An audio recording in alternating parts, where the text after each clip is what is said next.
All right, welcome to the Awakening series.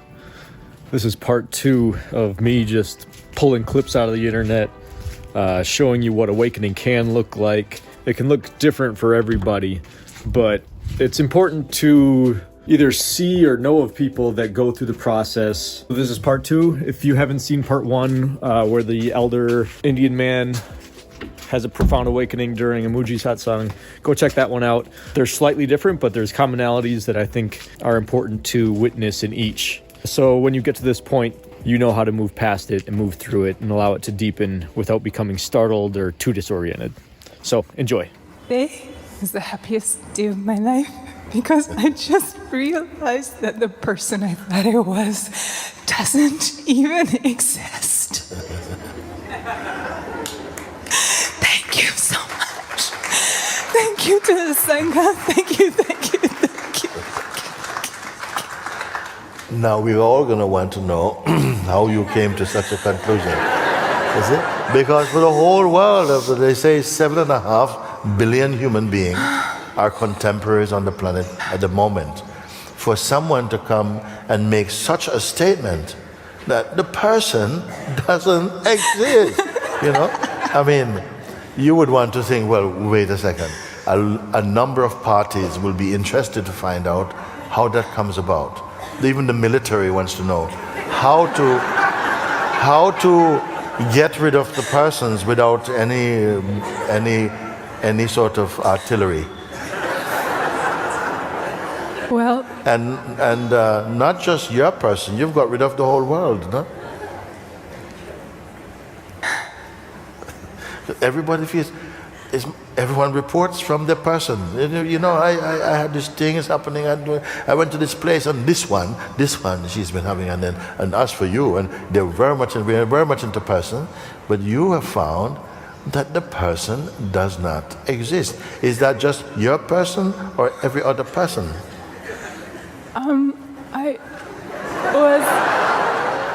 It kind of came. I was. It's much bigger than you think. I can't really explain. It's just as I was looking around, suddenly everything, awareness, and there were no more. Yes. I think it's identity. There was no more form. I can see the form, obviously. It's not gone, but... Yes. No, the form doesn't mean it's a person. Attachment to it. A body does not mean it's a person. A body is not a person. I just couldn't see anyone It didn't visually look any different, but I couldn't... It was just nothing. I can only explain it as that. I can't explain it. Because it's so rare, you see. I think the whole of humanity should want to know, really? I mean, because my person's a lot of trouble.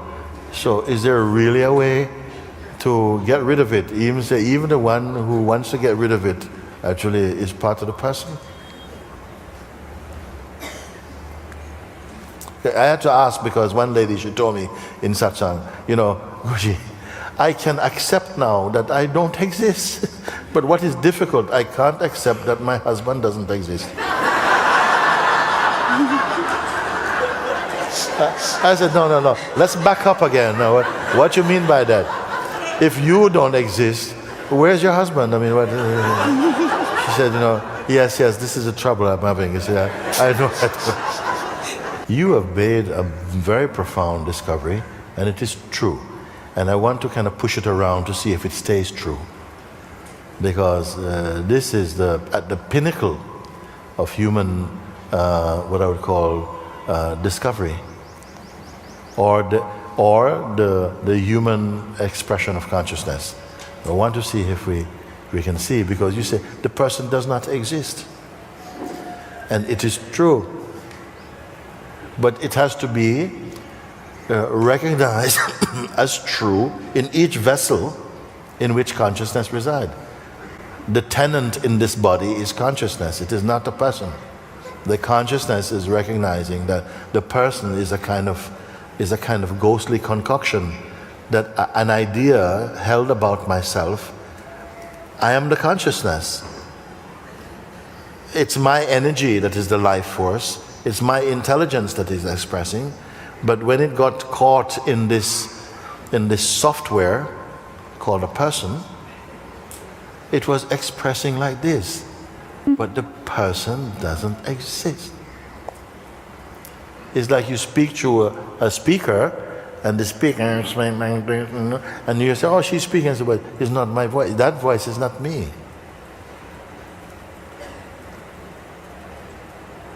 The person seemed to be also a software that has its own kind of tendency to misinterpret.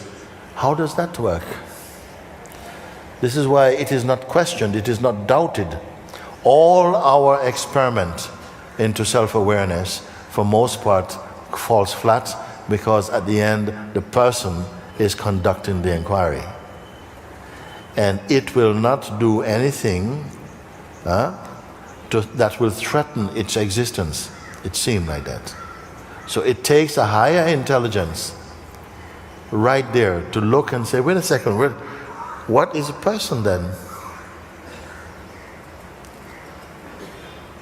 You see, it is not just rationally. Something came up and pulled the curtains open, and you saw there's nobody. Sometimes it has to happen like that. One of the first time I came to this recognition experience, I was in Mysore. Note the energetic movements in her body here. They may happen to you or they may not. Either way is fine. Don't be disturbed by them. It's just a energetic recalibration in your energy field. It's just a byproduct of awakening. So go ahead, notice them like everything else. Everything's occurring in your awareness, but don't get too involved with them. Otherwise, you'll get pulled out of this awakening state. And at the bus station, and sitting down waiting for this bus, I saw a father playing with his little boy and son, and they were playing, and they were in the sunlight and shades watching, and it just became very clear. There's no person in there. There's no father in that body, and there's no son in that body, apart from the concepts that consciousness is adopted for now. And there was just this body moving, going, and it became so clear. Sometimes you will have to see it in a particular scenario that's tailor-made for the consciousness in this body to absorb and see that. And once it is clear there, it starts to percolate through and be clear in everything. Slowly it takes over. Now that may seem scary because we start to think, hang on a second, but if I don't exist, there's a lot of people that I'm going to have to come to terms with about this. How does it look now, their experience? You see? Because actually you will find that your interactions with them will go on in a very appropriate way. But the background intelligence, it knows how to move in that. It has opened its own combination and released itself. And now it knows how it gets imprisoned in a form through belief, and it knows how to treat each belief system. Each unit of believing, it will know how to move in them. It's a lot of words for something that is going to happen very spontaneously, actually. We don't have to retrain you how to speak. How to speak as an awakened being, school. Who have to interact with beings who are on the way to awakening, class 2, and not yet ready for awakening, class 3. How do you speak? No, you spontaneously. Your children call you mommy, you're not going, hey, whoa. Call me, I am. Okay? You're not going to do that, because somehow the intelligence is not stupid, it's not going to go like that. So you don't need to worry, and you are going to watch and see what happens. It is totally beautiful. Just what will come through is a deeper intelligence, a deeper wisdom now is looking, because its functioning is more panoramic, it's much broader. It is not tied up in the person. But rare does a human being come to this point of seeing.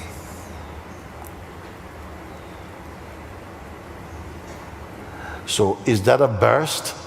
And now it's womp, womp, womp, womp. Or is it like? Still there. Is there? Still here.